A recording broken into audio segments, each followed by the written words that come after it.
Timestamp, baby. Timestamp, baby, yeah. Today is Thursday, July 26th. It's just about 11:30 a.m. And right now, I am walking to Whole Foods to meet with Tyrone Stevens. It's a man I met a little while ago at Whole Foods. And he was kind of taken with me because he told me he was a sidewalk psychologist. And to me, I kind of realized, one of the things I love to do most is problem solve, even though oftentimes I don't come up with many solutions. But problems can take many forms, and solution is not always what a problem requires. Sometimes a problem just needs attention. And so he told me he was a sidewalk psychologist, and I said, okay, I can basically guess what that means. And so he said, really, kind of challenged me. He said, well, what does that mean? What do you think that means? And so off the cuff, I just kind of gave him definition of what it seemed most likely that word meant in context based on what he seemed like he was doing, which was just basically people watching and then trying to start small conversations. So I told him what I thought it was based on how those words struck me, and my intuition was kind of impressive to him. He asked me if I wrote ever, and I told him I did. And so we've met now one time and sat down, and he talked about himself for a while, talked a lot about how he has this vision for sort of a revolution in America, but really just kind of talked a bunch of empty words the whole time. He kept saying that where there's a will, there's a way, and he said that he had the will, but he had no specific ideas of what to do in terms of seeing this revolution to fruition.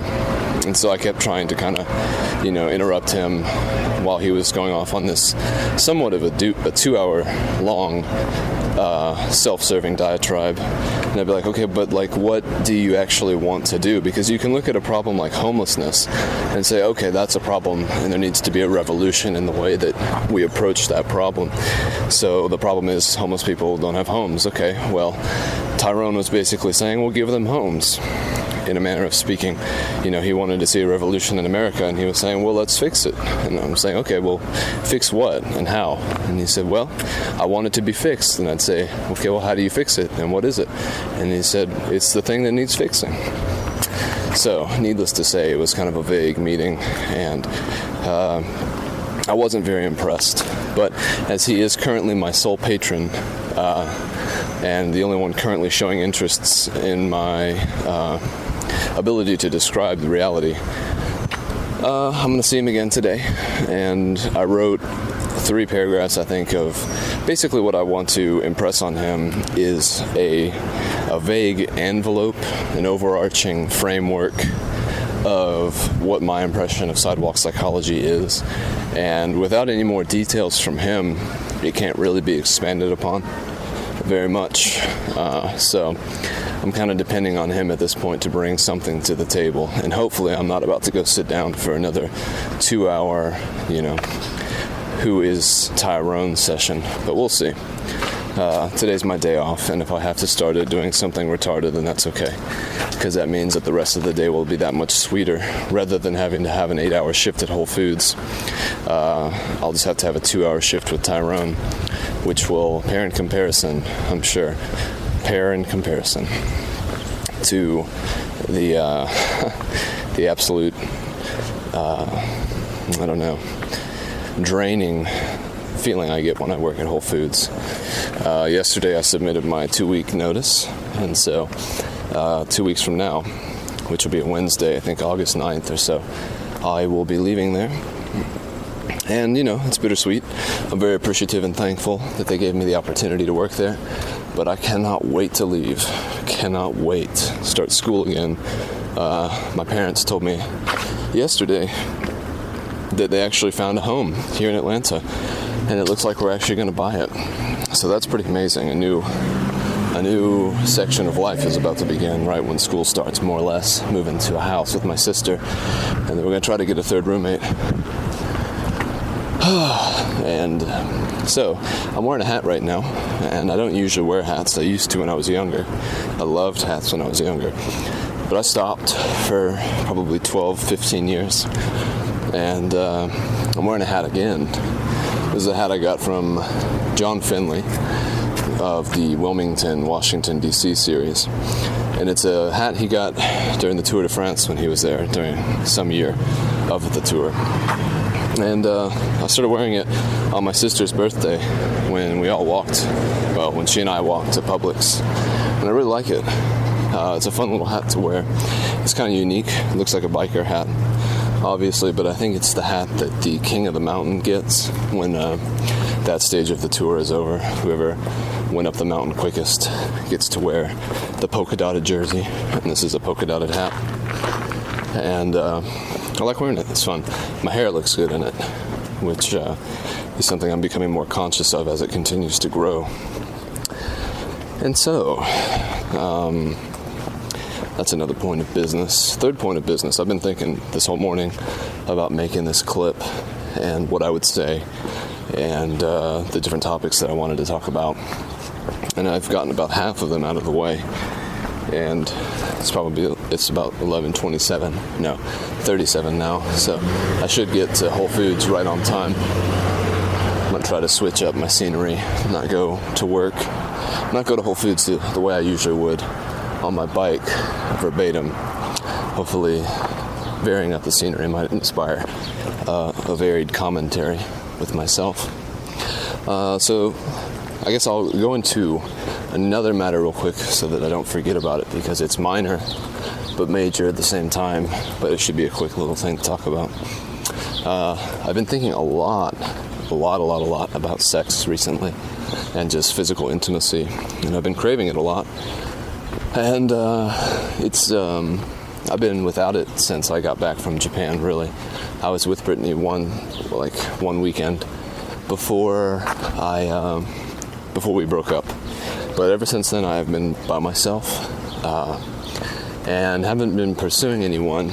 But last night, all my roommates went to Athens, and I wasn't bored, but I wanted to listen to TED Talks, but not just sit and listen. I wanted to do something. So I reorganized the entire apartment, the layout of the public and communal things like the kitchen and living room, bathroom, so on and so forth. Just made sure that everything made sense. And while I was doing that, it was really hot in my apartment and everything, and I just kept thinking that would have been, I didn't think this, but now thinking back to then, it would have been a perfect time to have a girl over and enjoy her company. But I was thinking this morning that, I'm purposefully depriving myself of this because I know I could probably get it if I wanted. I've hung out with several girls, including Brittany, since being back, but I never tried to pursue anything romantic. Barely even let myself hang out. Been so covetous of my own time. But I was thinking about how Mother Teresa had that notebook that came out a couple years ago, way after she died, and it was talking about her own doubts of faith and everything. How's it going? Hey, how's it going? Good. Come here. And how, to me, it signals a greater strength of faith for her to admit her doubts, because it's stupid for anyone to look at any human being and think that they're a flawless representation of some great virtue. Virtue extends no further than the human mind, and as soon as a person tries to live out a virtue, it's probably going to be the very instance that they become most humble and aware of their humanity, which basically means aware of their flaws. And so I was thinking about how last night I was really craving, and just in general craving, physical, togetherness. And thinking how that doesn't by any means lessen my resolve to I guess, keep those things from my current trajectory. And in fact, I'd say that it strengthens them. Because, the more I want it and the weaker I am for it, yet the less still that I give to myself of it. I guess the greater that shows the sincerity of what I want, which is to say, I'm really interested in going into the Peace Corps. That's what I want to do. I really want to focus on my academics in this coming up year. That's what I want to do. And I know, how's it going? I know that going and getting in a relationship, even a purely physical one, would be definitely a hindrance to that. And just really, it would take a lot of my time. I'm so hesitant to give my time out. And even to something that is, hedonistically pleasurable. I just don't want to do that. Really want to stay as far away from that as possible, because in my last relationship, physical intimacy was really important, and I loved it, and I was very happy and appreciative of it, appreciative meaning that I was just aware that it was a beautiful thing to have at the time, but I also know how much time that took up, and so I don't know, for the forecastable future, I just want to stay away from that. I'm not opposed to true love, but the physical yearnings that I have, I really don't want to satisfy. So I'll continue to fantasize, and hopefully that will be enough for the interim. Now, the last thing that I know I wanted to talk about was this book that I received recently. I work with a pretty international host of people at Whole Foods. Many of them are from Ethiopia. Some of them are from other parts of Africa. And one of them, for sure, several others on top of it as well. But one man I work with is Islamic, and there's an Islamic customer that comes through pretty often with his son.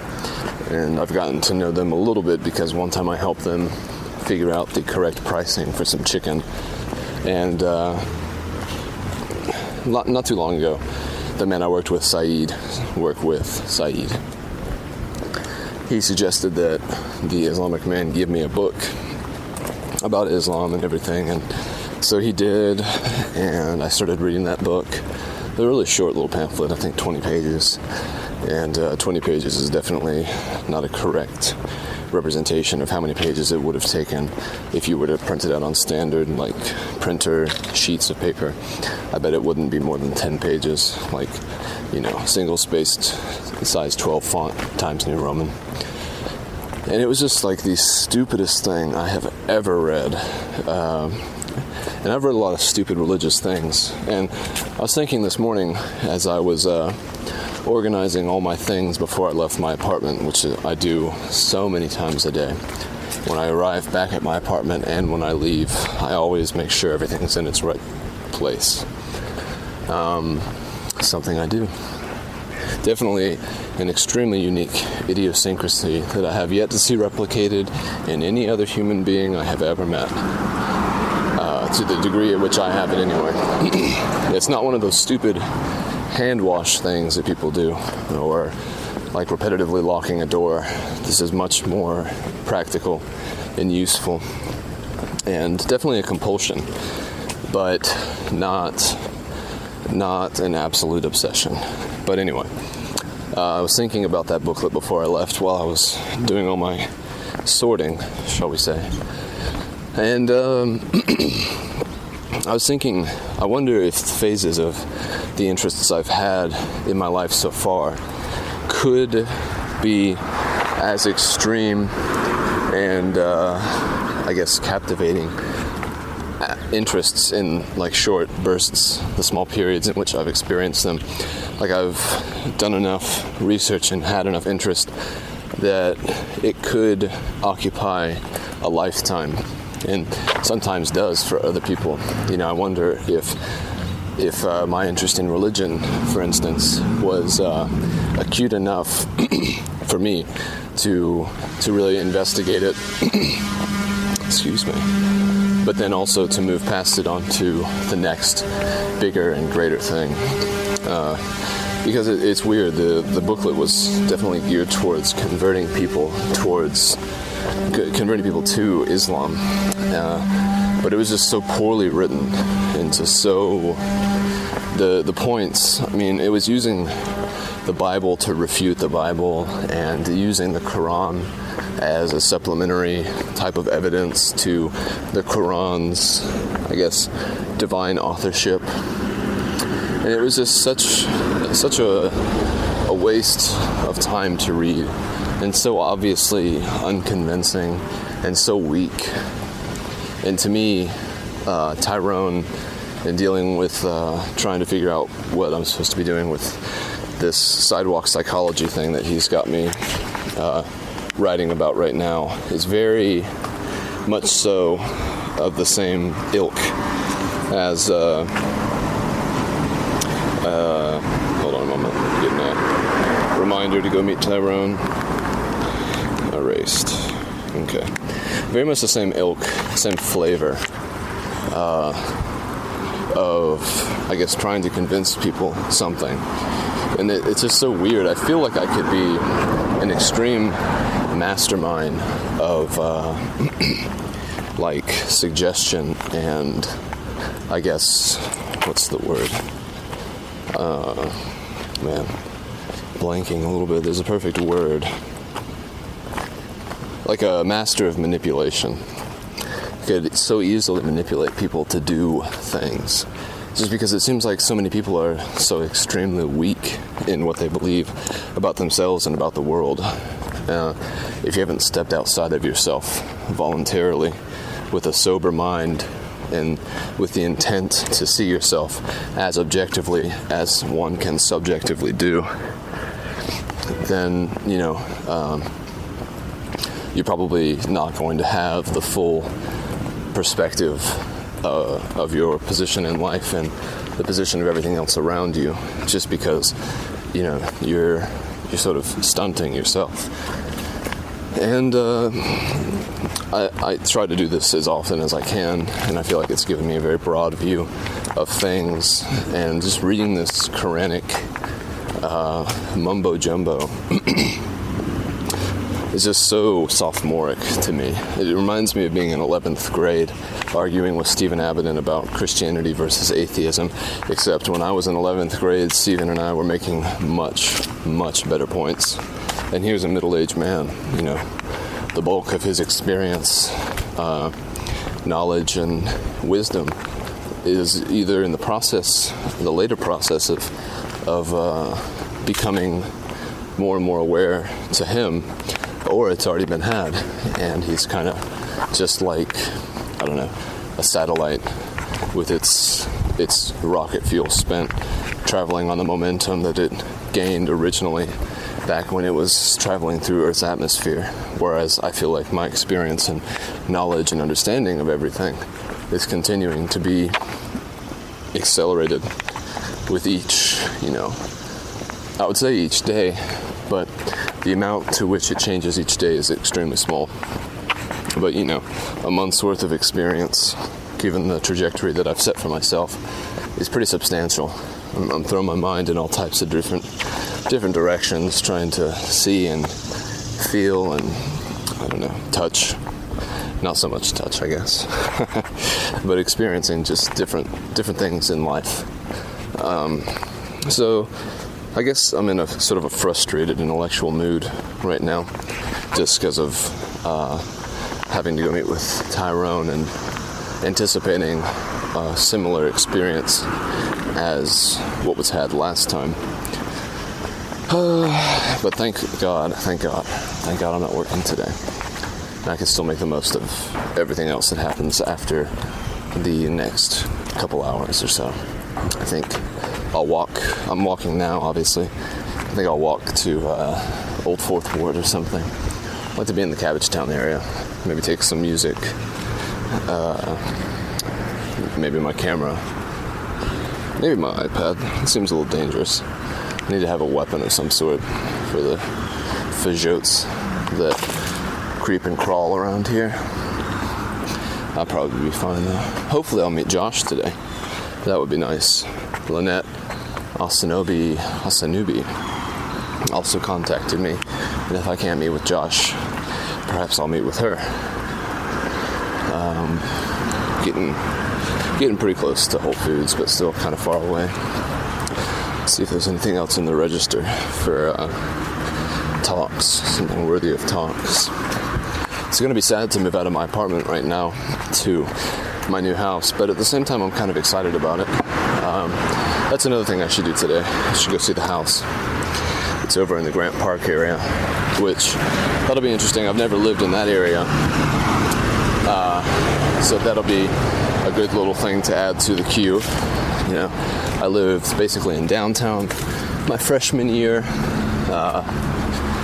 When I was at the dorms, also simultaneously kind of living in Cabbagetown with Brittany, and then I went back to Lilburn after that, and then to the Old 4th Ward, and then now to Midtown, and then now to Grant Park. So that's a pretty good little repertoire. A good overview of some of the best spots of Atlanta. I don't think my parents fully understand the area that house is in. It's not a bad area, but it's definitely a mixed area. Whereas I feel like Midtown is pretty consistent in terms of the types of people you're going to have close to you. Of course, then again, there are the transvestite prostitutes that are every night outside of the apartment. So maybe Midtown is a little bit more mixed than I originally thought. I'll cross the street here in a second. Today's a good day. It feels like a genuine summer day. A day where I can play with little consequence. Yeah. Across the street. Yesterday I was singing this great song on the way to work.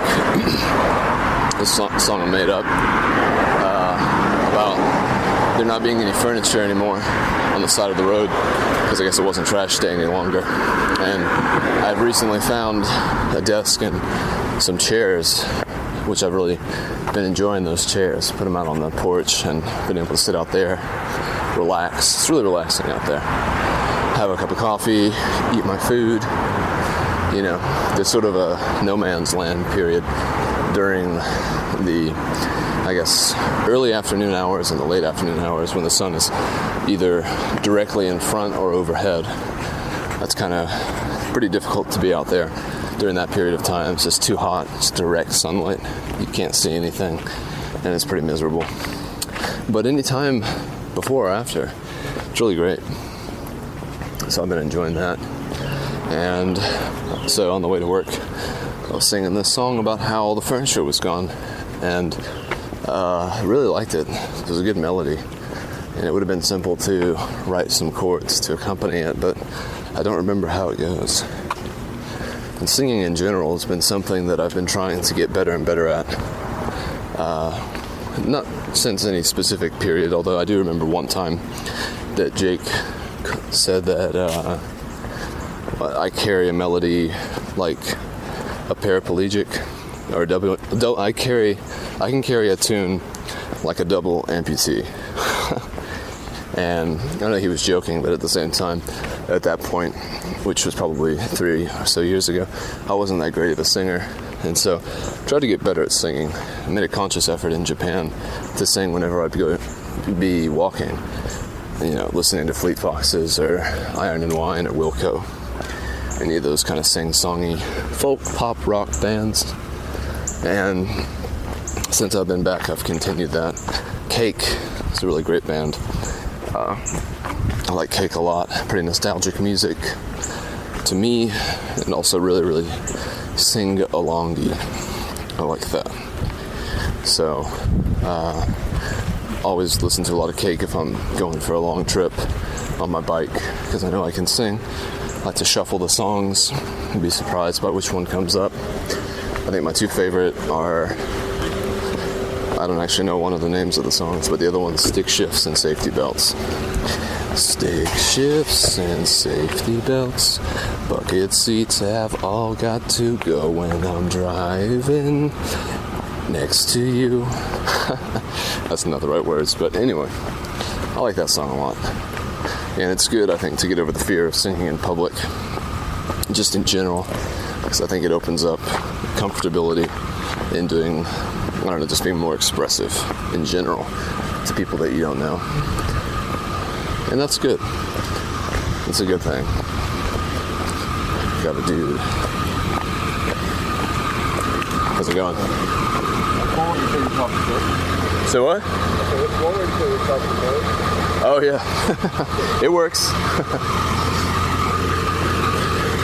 I brought my own coffee mug to this meeting with Tyrone because I get free coffee.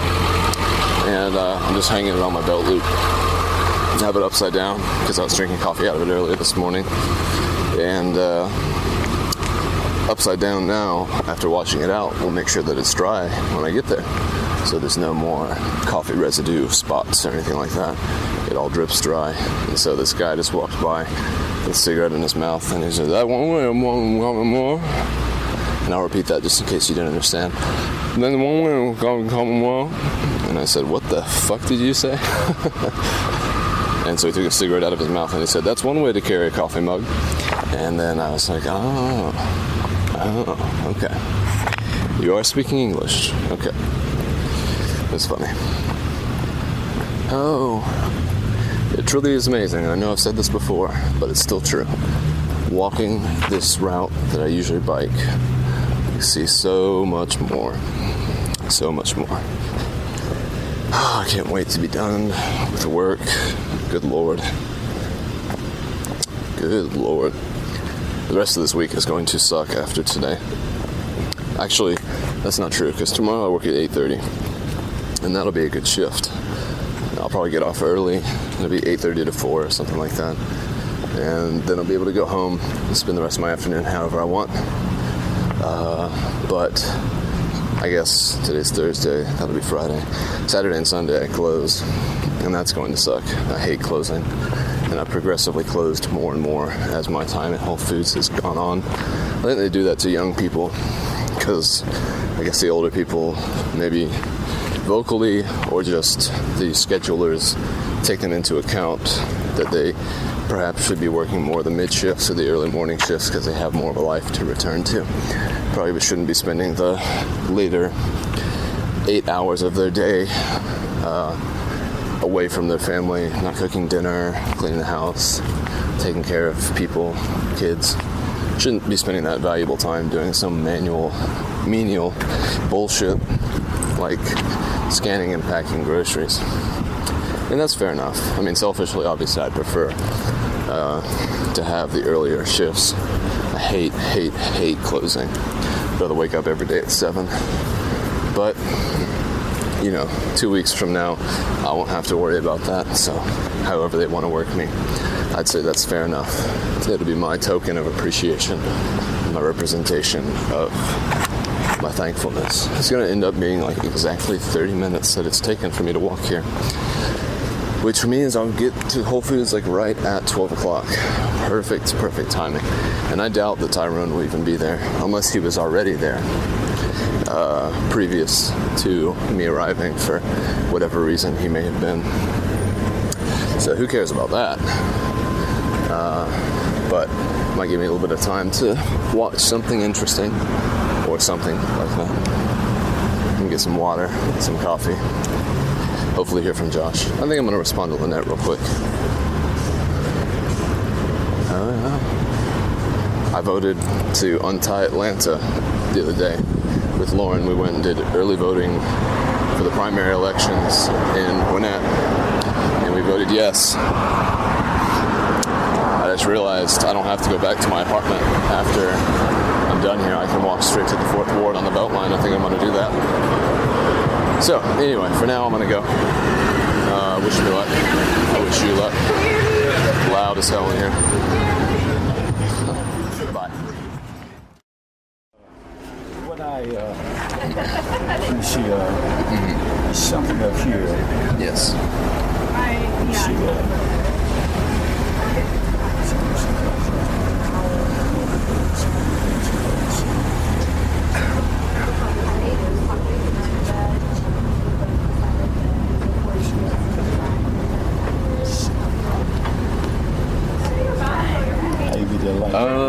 maybe. Okay. Oh my gosh. That's why I get tired of that.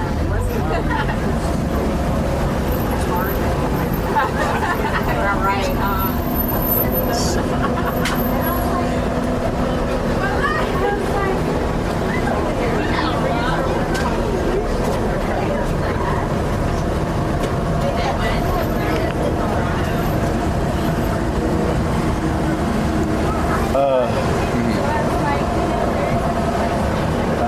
I would like to say here, it's just like, now, I can do this a lot of times. Right.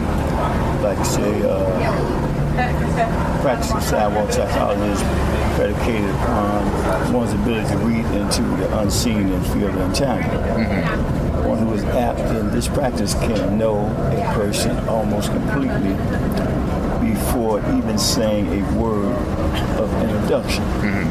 Now, you referring to the person saying a word of introduction?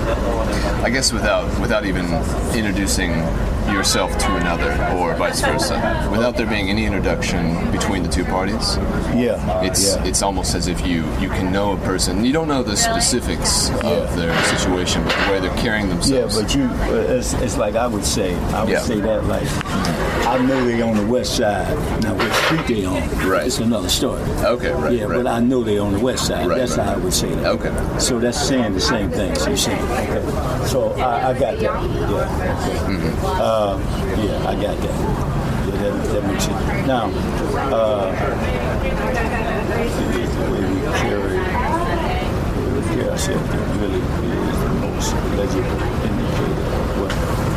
What's that? What? Oh, tumults. Yeah, that's, to me, that word, it means like the upheaval. The sun, the sea, the ocean can be tumultuous. And when it's tumultuous, it means that it's very chaotic. The waves are big. Maybe there's a huge storm going on. So whenever I feel that word is appropriate to be used, if you see someone who is in a tumult, it's just like they're walking and you can tell they have a problem, just because it's almost as obvious as if you were to look out onto the ocean. Whether the ocean is calm, it's very easy to see just by the manner of the waves, or if it's very chaotic and stormy, it's obvious as well, because then it would be choppy and dangerous, and so you can kind of read into that, that kind of a thing. Right. Okay. Or serenity are taking place underneath the skin. What's that? Myopic. It means very self-centered, very like almost as if they're looking at the world through a microscope.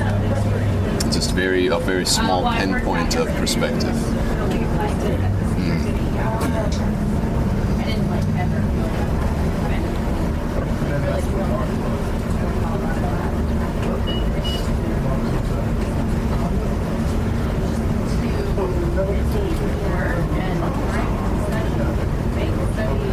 Okay, and now, This is good, by the way. Thank you. This is good. A good start. Yes, no question. I mean, and when I be objective, I mean, it's not nothing personal. Yeah. Oh, no, that's fine. Yeah. Yeah. This is good. Now, what I like to incorporate is, now, I would like to kind of elaborate a little bit, maybe a sentence or so, on somewhere in here where it fits. Right. On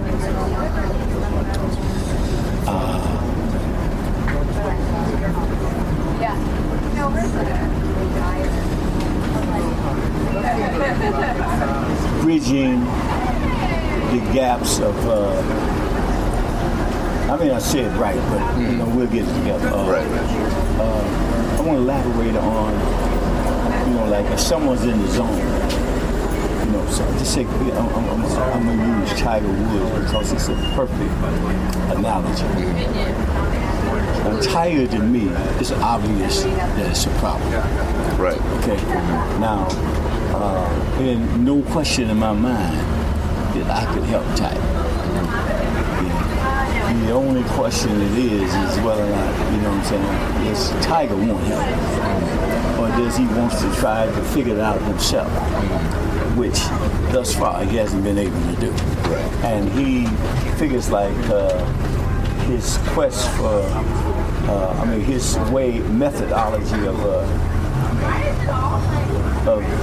getting back to where he was is changing his swing and this and that. Right. When it has nothing to do with anything outside of him. Deeper than that. Right. It's inside of him. Right. It's right between these two fingers. Right there. It's in his head. Right. So it's just like, so I was sort of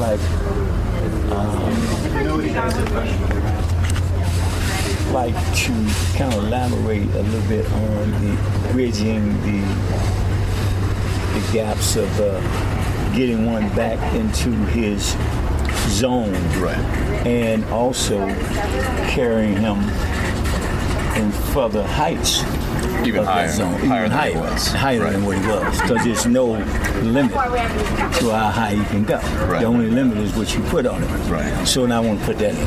Okay. Do you mind if I see this? No, not at all. Make some small notes then. Yeah. Okay.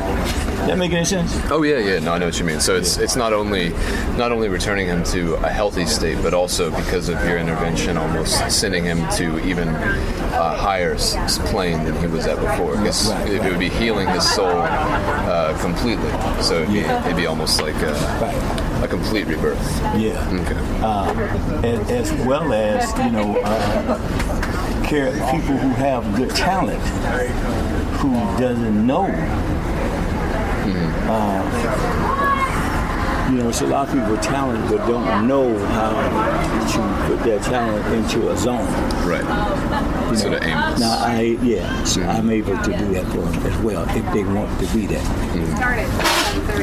So you're sort of a human, or you're like a human potential calibrator. You can make sure that you can see, almost like an expert farmer.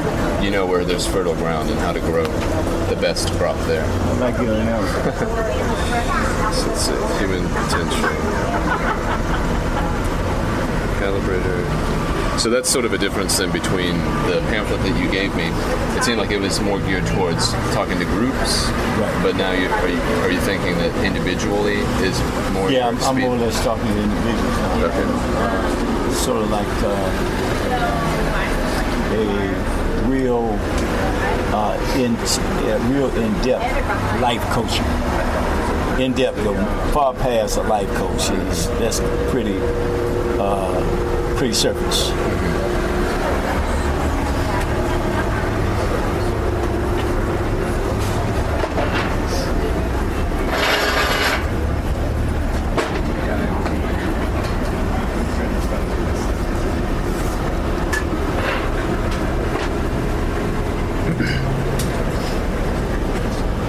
Is there any specific experience that you've had, success stories, or?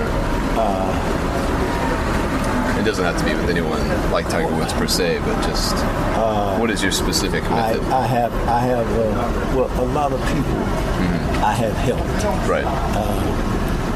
Names of famous people, I couldn't say that. Fair enough. But a lot of people in my experience, in my life, I've helped, knowingly and unknowingly. Right. One that I just said something I didn't even know what I was saying to that extent. Yeah. With how they took it, they never got it and went on, However, I will have, I'm going to do a few people that I'm going to put on the site for free. Just to sort of a sample. Yeah. Because I have the innate ability to. I don't care what a guy's experience is. If he want to take it further, I can help. If whatever that is stopping him, I don't care what it is from A to Z. Yeah. I can get in there, fix it, show it to him, boom, we can move, and we can move we can move with great ease to the next point. I have the ability to do that. Now, actually, how I do that, I don't know.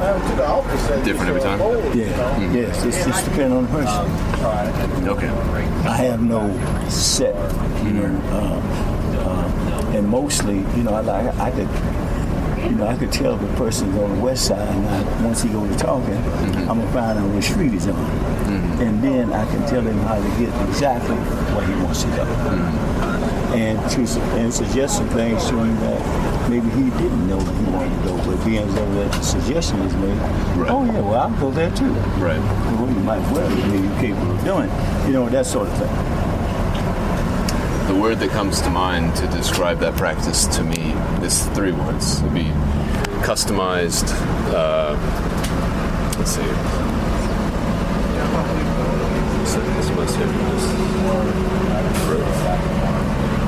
Counseling, maybe customized serendipitous counseling or something to make it sound like, even though it's a process that is different for each person. I like to put another spin on it. Another spin. In counseling. Okay. Customized is good, but something else. Counseling to me is too parochial. Okay. I don't know if I used the right word then. It sounded good. Yeah, no, I think I know what you mean. It's too old school, more or less. Yeah. Well, it's too... too many connotations around it, or... It's too...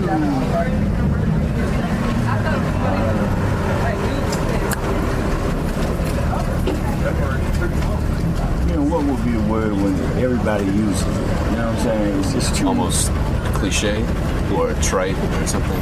Too... overdone?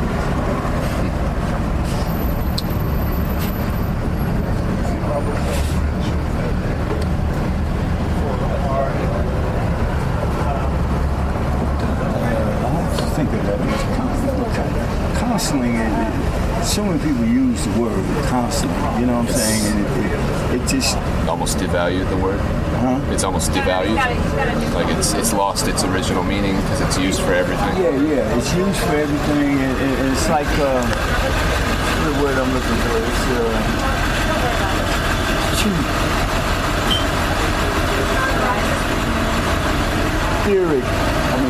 theorized. Right. Theoretical. Okay. Is that the word? Theoretical. Yeah, it's too much. The concentrations of too much theory. Okay. Whereas this is, experience. Yeah, more active. Than theoretical. Yeah. You're actually doing something. Right. Yeah. Okay. Because it's like now I like this definition of it's simple. Now you have to elaborate on this here beautifully. I ain't no question about it. Thank you. I want you to know that. I don't want to forget the, like they say, what is sociology? Where it's the study of basically Study patterns of people, more or less. It's the tendencies of big And now groups. the Webster would say what? If you looked up sociology, what would it say? That's a good question. Let us see. Words. That was Robin's car.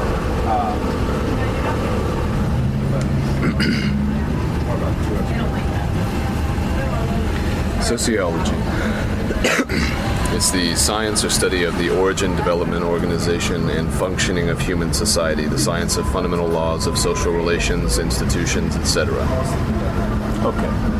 Now, I would like to hear the definition. Now, you elaborated on the definition, but my definition I like to put in there, sidewalk psychology is the study of human behavior based on life experience. Okay, that's I like good. that. That's simple. That's good. Yeah.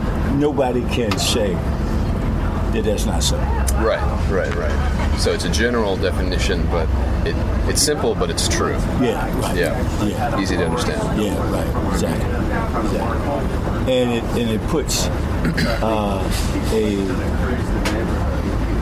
a spin on it of a certain amount of intellect, Right.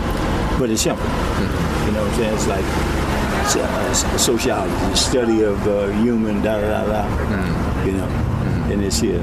Sidewalk psychology, the study of, because if you Google, have you Googled sidewalk Actually, psychology? I haven't. Interesting. Now, there's a couple of people that say some things about it in New York, but nowhere near what we're talking about. Yeah.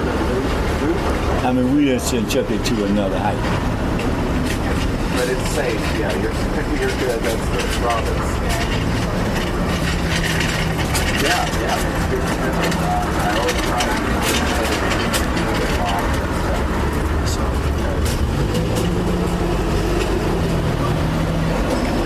I think I might be too far away from the internet to connect. Let's see.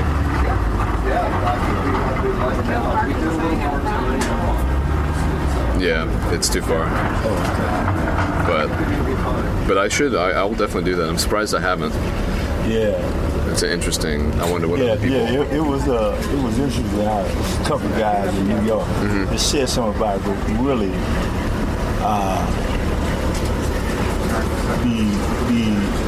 the language of the sidewalk psychology come out of slang, slang talk. But it had a science to it. It's like a guy, like I knew a guy that was a friend of mine that was real, you know, on topics, philosophical. You know, it's all he do was read. But he was a champion pool player. You know, I mean, he played champion billiards. Right. They called him the yellow philosopher, you know, because he always knew something about everything. So sidewalk psychology has been around a long time using that word before I was born. You know, I first heard it as a young teenager, you know, and I never forgot it. It stuck with me, you know, sidewalk psychology. Because, I mean, I was always telling people, you know, because I always was kind of like a little ahead of myself and knowing things as it related to my immediate environment.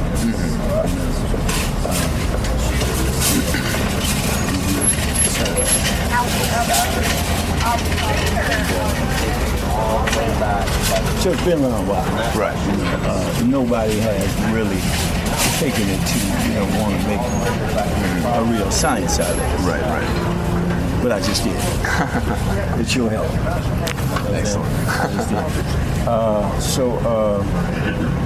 I think if we kind of put those things in there, I think we can on this thing on out. And, you know, I can go ahead on and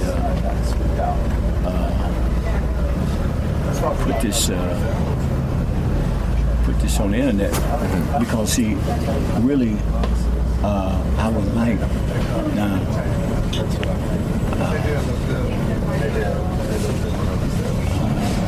I watered the one by the pool. Now you have definitely put the psychology. I mean, you mix your experience with this here definitely real good. Right. I like how you did that. With the two of them, it's pretty dynamite. I like that. I like what you did. Now, but it's important to express your, I guess, I have a very specific voice and tone of writing that is very scientific. But that's definitely like meeting with you right now. Right. It's important to get your voice too, because if it's going to represent you, then that's definitely important for me, like to understand your perception of what it is and your practice of what it is. So, that'll be also how I can write more, because at this point I could write more, but it would just be my interpretation. So, I guess it's good to meet and get this a little better view of how you perceive sidewalk psychology to operate. And like I said, I wanted to bridge the one reason I was solely interested in talking with you from the first day is that I wanted to bridge that scientific psychology perspective that you got, and then I know you also you have that, and then you open like kind of, in another way too. Right. You know what I'm saying? That's how we able to, be where we are right now. Because if you were just over there and couldn't get nowhere, we couldn't be here. Right. Follow me? And vice versa for myself. Right. And I'm almost want to say, if you know a couple of students that maybe one that is pretty versed on marketing. Now I want to try to take this here in marketing. Right. Now we didn't put a lot of this in it now we need some marketing. Right, some action. Yeah. Right. Put this here right in front of somebody. And the best way to do that. Now, it would have to be a person who that they forte is business. Right. But they also like psychology. You feel me? Yeah. I know what you're saying. Now, I don't know if you know of a cat like that. Not off the top of my head. What do you just think about it? Yeah, and this year too, I'll be, when I go back to school. I was thinking about that. Yeah. So sometime if I might need something, I might shoot you an email, so put that on board. That's somebody call, on the bulletin board. Yeah. Then we should help with somebody, like that. I was thinking about that too. Because I know you got some students that are just waiting to do something and they want more than what they're in the real world. Almost most students, I would say, probably fit that description. So your phone will be ringing off the hook. Okay, right. Which is good. Yeah, cool. And even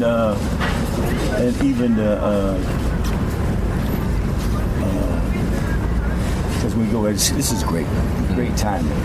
Because when we go back to school, I may need somebody I know I'm going to need somebody for that, what you call, by me dealing with the internet, and called social networking. Oh, yeah.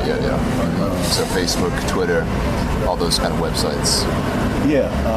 Someone who specializes in marketing and social networking as it relates to the computer.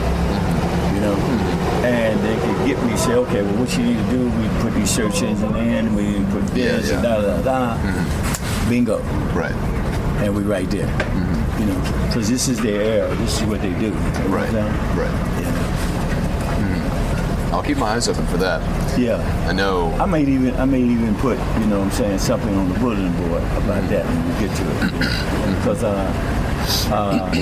Even maybe somebody that even build websites. I got somebody that do it over in India. Oh, really? Yeah, they do it real cheap. But now, as I understand, it's cheap here too. Well, that's true.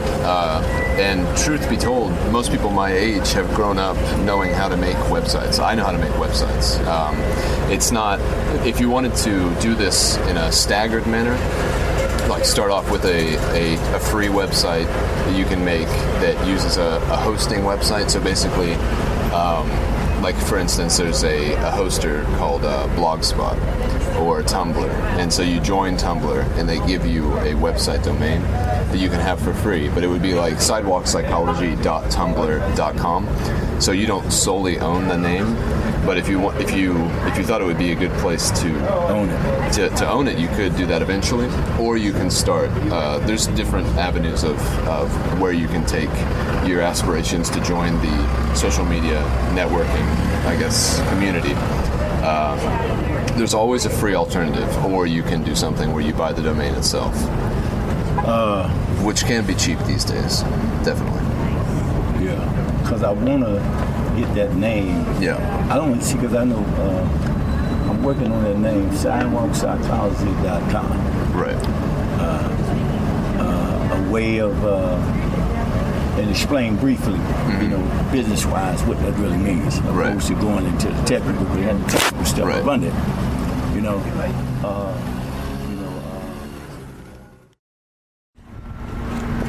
It's later that same day, July 26th. It's about a little after 3:30 p.m. and I'm on North Highland, walking towards my old apartment, Sampson Street Lofts. Ultimately, walking towards the new house that my parents have potentially purchased, and just left Inman Perk. Good little session there. There's some filmmakers there, and I guess I made the mistake of sitting next to them. They were really, really loud and talking about a bunch of dumb stuff.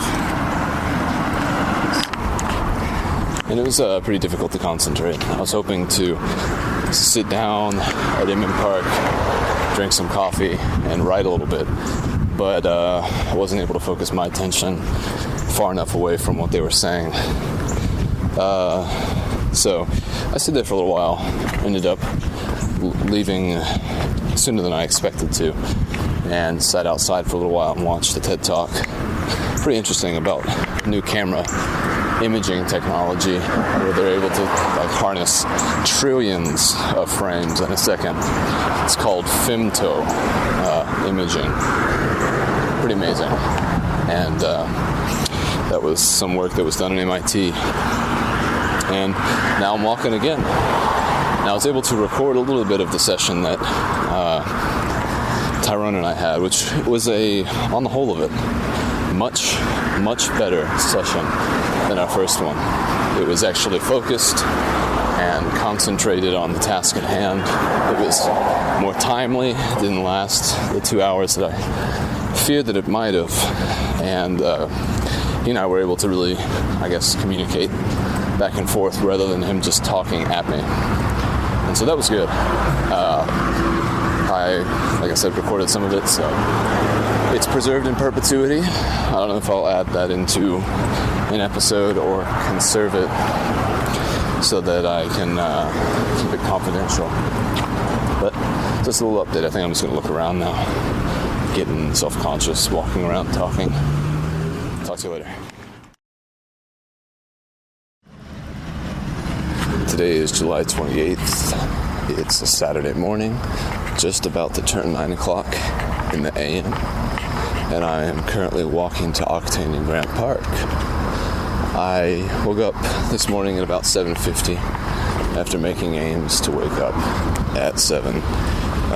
Woke up at 6:30 to use the bathroom and was really awake. Felt like I could have gotten up, started with my day and all, but I just couldn't really. I felt like I was a weird crossroads between wanting to sleep more and being ready to wake up.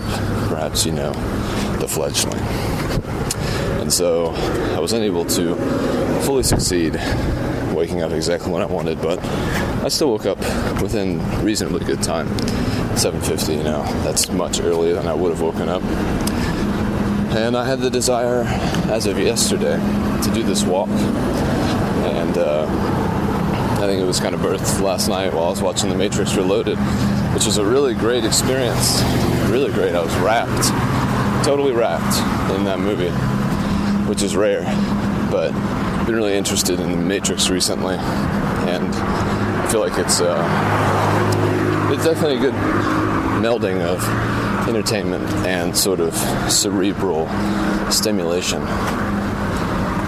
And so I decided yesterday, watching that, feeling that I wanted to wake up early today and go for a walk before work, because I went for a walk the other day, my last day off, which I recorded clips during. I think it might have been the 26th of July, maybe. And that was a great day. Really, really great. I walked 11 and a half miles, as far as I could tell.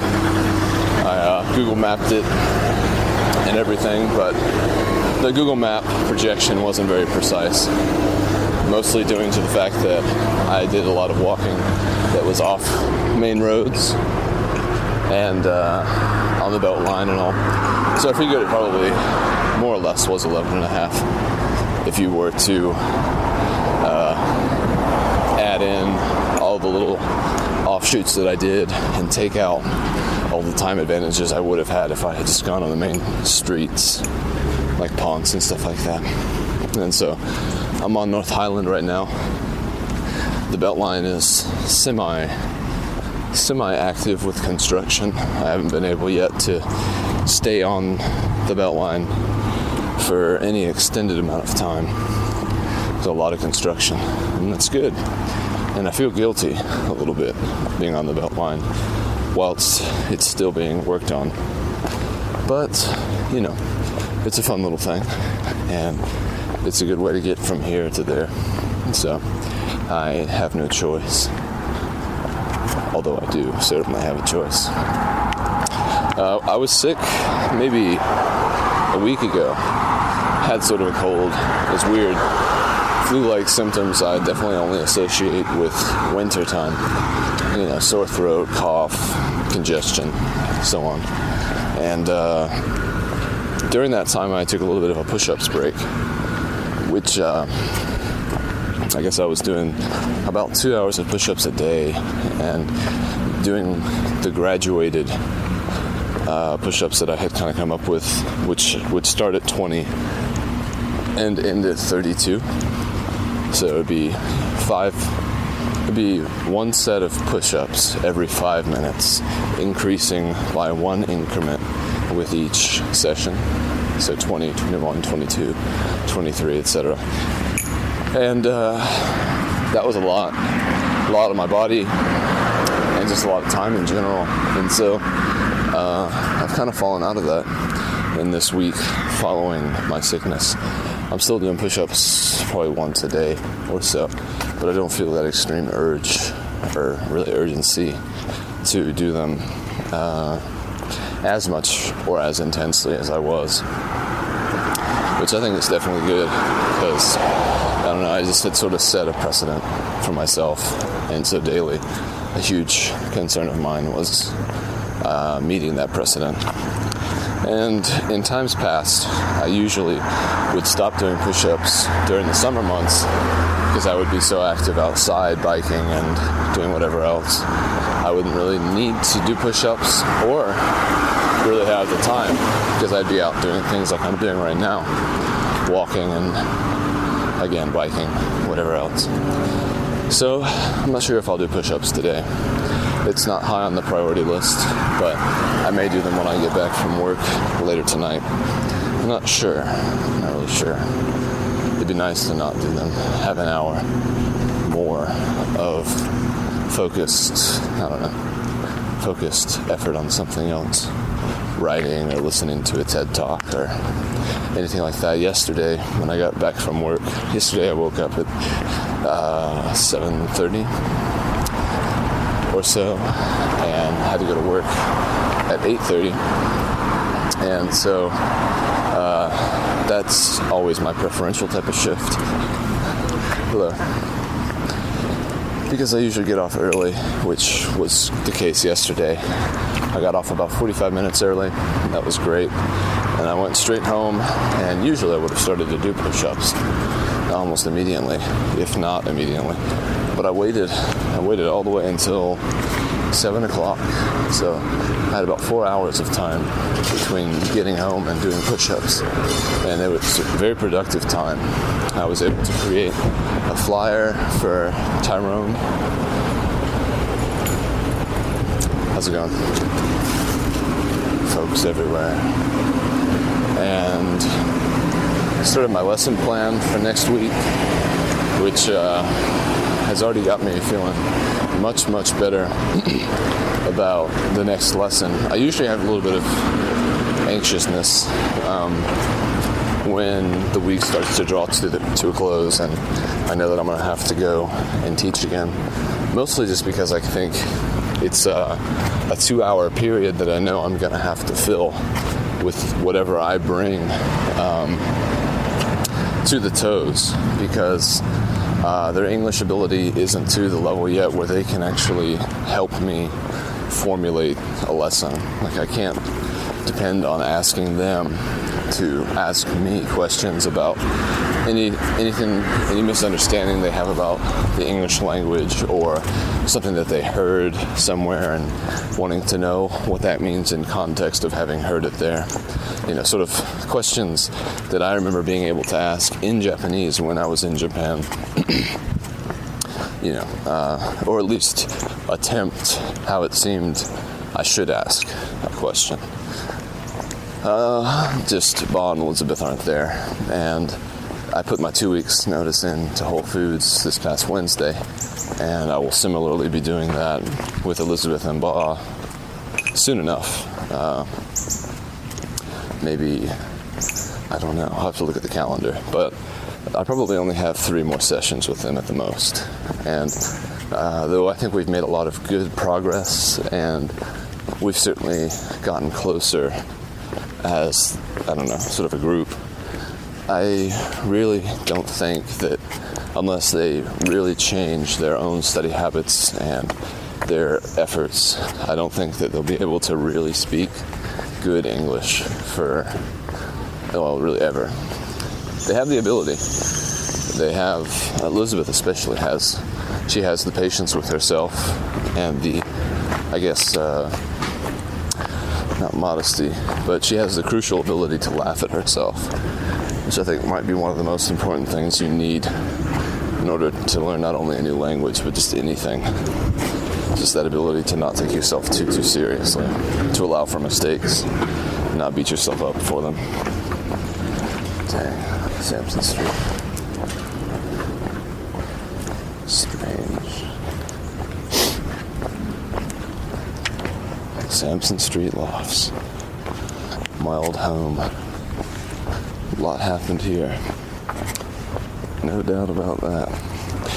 But back to teaching. I've been doing these weekly reports since I started, and I think the last one that I write will say something similar to what I've just said. Because I think the furthest that we've really come between me and Elizabeth is subject-verb agreement.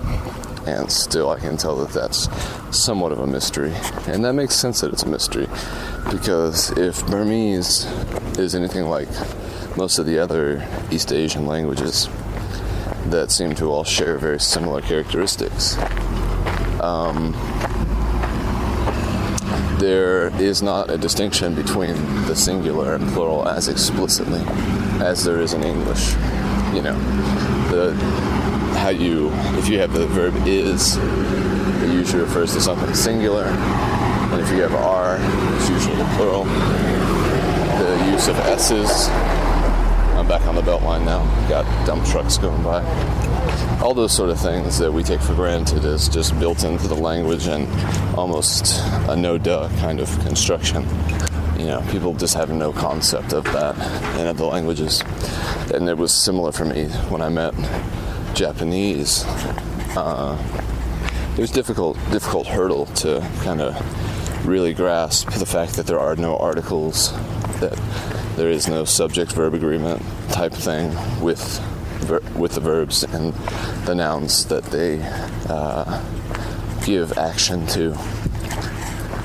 So it's a strange thing. And so I'm probably going to work on some more of my lesson plan at Octane after I check all my mail and stuff. Octane's pretty notorious for having really shitty outlet availability when it comes to electricity. And that used to really bother me because I would come to places like Octane or other coffee shops with the hopes of, making a Molt episode or using my laptop somehow. And usually wouldn't really be able to do that because if there's no available electricity outlets, then my computer would die pretty quickly. But I have my iPad with me now, which I'm becoming more habituated to bringing with me on these kind of walks. This is the second time now that I'll be doing it. And I don't really have to worry about that, which is hardly anything worth talking about. But it's true, and it is a consideration. I'm about to cross from the Beltline over Irwin Street, and then continue to head back towards DeKalb Avenue. Then I'll go through Cabbage Town and more or less be at Octane. I really have to pee though, so I'm going to be looking for some spot at which to do that.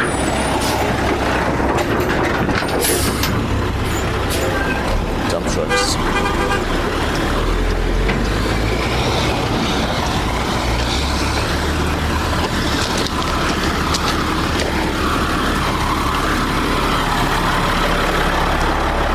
Kind of surprised I've encountered no resistance while walking on the Beltline yet by anyone.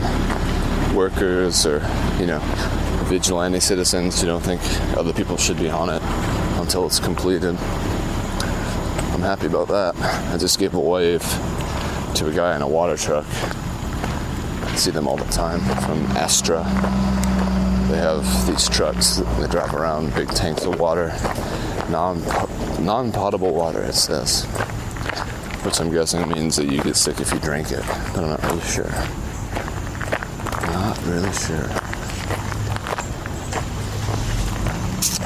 So I think I'm gonna leave it there for now. Maybe listen to some more Morning Edition, NPR Weekend Edition, and I'll get back to you later. Bye.